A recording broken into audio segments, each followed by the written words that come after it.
श्री शिवाय नमस्तुभ्यम हर हर महादेव। इस चैनल पर हम आपको गुरुजी पंडित प्रदीप मिश्रा जी के बताए उपायों को वीडियो में करके दिखाते हैं ताकि वे उपाय आपको आसानी से समझ में आ सके।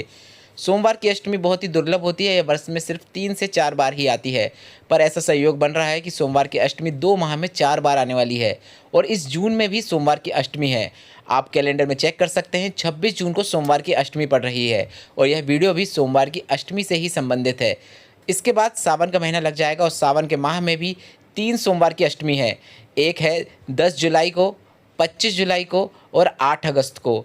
अधिक मास भी सावन का मास है, इसलिए आपको ये 4 सोमवार की अष्टमी जो आ रही हैं उनमें कौन से विशेष उपाय करना है जो कि गुरुजी पंडित प्रदीप मिश्रा जी ने बताए हैं, उन्हीं की जानकारी हम आपको इस वीडियो में दे रहे हैं। सबसे पहले 26 जून की सोमवार की अष्टमी को करके आप इस महासंयोग का पूरा लाभ प्राप्त कर सकते हैं, क्योंकि सोमवार की अष्टमी ही वह दिन होता है जिस दिन शिव और शक्ति का मिलन होता है। यह दिन काफ़ी विशेष है, इसलिए इस दिन किए गए उपायों का फल आपको शीघ्र अतिशीघ्र प्राप्त होता है। गुरुजी ने बताया था कि वेद व्यास जी कहते हैं कि केवल शिवलिंग पर चढ़ी हुई बेलपत्र और शिवलिंग पर चढ़ा हुआ जल वह होता है जो कभी भी बासा नहीं होता है। और सोमवार की अष्टमी हो, शिवरात्रि हो, प्रदोष का दिन हो, तो आपको एक विशेष कार्य करना है। आपको कोई मनोकामना जो लंबे समय से पूरी नहीं हुई हो उसको मन में रखते हुए एक दीपक प्रज्वलित करना है। पर इस दीपक में जो बाती का आप उपयोग करेंगे उसमें 2 बातियों को मिलाते हुए आपको एक बाती बनाना है। यह बाती शिव और शक्ति के निमित्त ही हम बना रहे हैं। गुरुजी ने कहा 2 बातियों को मिलाते हुए एक घी का दीपक लंबी बाती का प्रज्वलित करें। आप यह उपाय अपने घर पे भी कर सकते हैं या फिर शिवालय में जाकर, शिव मंदिर में जाकर शाम के समय प्रदोष काल में भी कर सकते हैं। यह सोमवार अष्टमी का एक विशेष उपाय है। अगर आप इस प्रकार से दीपक प्रज्वलित करके श्री शिवाय नमस्तुभ्यम या फिर नमः शिवाय या फिर ओम नमः शिवाय बोलते हुए अपनी मनोकामना महादेव से बोल देते हैं तो शिव और शक्ति आपकी उस मनोकामना को शीघ्र अतिशीघ्र पूरी कर देते हैं। अगली सोमवार की अष्टमी आएगी, उससे पहले आपको आपकी मनोकामना पूर्ण होती हुई नजर आने लगेगी। तो यह एक विशेष उपाय है जिसे आपको इस सोमवार अष्टमी के दिन करना है। बढ़ते हैं सोमवार की अष्टमी के दिन किए जाने वाले अगले उपाय की ओर। गुरुजी पंडित प्रदीप मिश्रा जी ने अपनी पिछली कथाओं में एक विशेष उपाय बताया था जो कि सोमवार अष्टमी का विशेष उपाय है।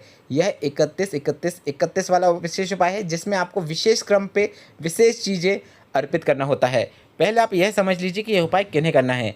अगर आपके जीवन में कुछ भी अच्छा नहीं हो रहा हो, जीवन में दुख तकलीफ बहुत अधिक मात्रा में हो, आपके जीवन में बीमारियों ने घेरा हुआ हो, एक के बाद एक घर का दूसरा सदस्य बीमार होता रहता हो, घर में पैसा ना हो, पैसों की बहुत तंगी हो, अटके हुए कार्य पूर्ण नहीं हो पा रहे हों, मनोकामना लंबे समय से पूरी नहीं हो पा रही हो, कर्ज बढ़ते चले जा रहा हो, तो आपको यह विशेष उपाय 31 वाला करना है।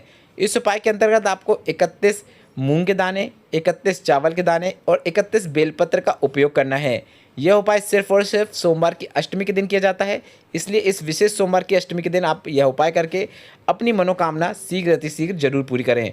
सबसे पहले आपको 31 चावल के दाने मतलब अक्षत पूर्ण होना चाहिए, टूटे फूटे नहीं होना चाहिए। 31 चावल के दानों को आपको अपनी कामना करते हुए श्री शिवाय नमस्तुभ्यम बोलते हुए, ओम नमः शिवाय बोलते हुए, नमः शिवाय बोलते हुए भोलेनाथ के मंदिर की देहरी में चौखट के पास रख देना है। आपका मुख मंदिर की ओर हो और आप इसे अपने सीधे हाथ की ओर चौखट में अर्पित करें।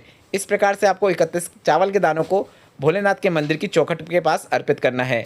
इसके बाद आपको 31 मूंग के दाने लेना है और इन 31 मूंग के दानों को आपको नंदी भगवान के उठे हुए जो पाँव होता है वहाँ पर अर्पित कर देना है। नंदीश्वर के उठे हुए पाँव के पास 31 मूंग के दाने अर्पित करने के बाद आपको 31 बेलपत्र लेना है और 31 बेलपत्र आपको माता अशोक सुंदरी के स्थान पर अर्पित कर देना है।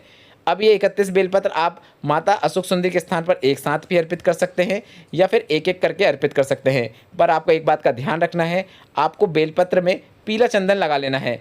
अगर आप सभी बेलपत्र में पीला चंदन ना लगा पाओ तो आप कोई भी एक बेलपत्र में 31वीं बेलपत्र पे पीला चंदन लगाकर इन 31 बेलपत्र को माता अशोक सुंदरी के स्थान पर अर्पित कर सकते हैं। माता अशोक सुंदरी के स्थान पर आपको बेलपत्र को इस प्रकार से अर्पित करना है कि बेलपत्र की डंडी जलाधारी की ओर हो। इस प्रकार से ही इस उपाय को आपको पूर्ण करना है। उपायों से संबंधित अगर अभी भी आपके मन में कोई प्रश्न हो तो वे प्रश्न आप कमेंट के जरिए पूछ सकते हैं और मेरे द्वारा दी गई जानकारी अगर आपको थोड़ी सी भी उपयोगी लगी हो तो वीडियो को लाइक करके कमेंट बॉक्स में हर हर महादेव टाइप करना मत भूलिएगा। श्री शिवाय नमस्तुभ्यम हर हर महादेव।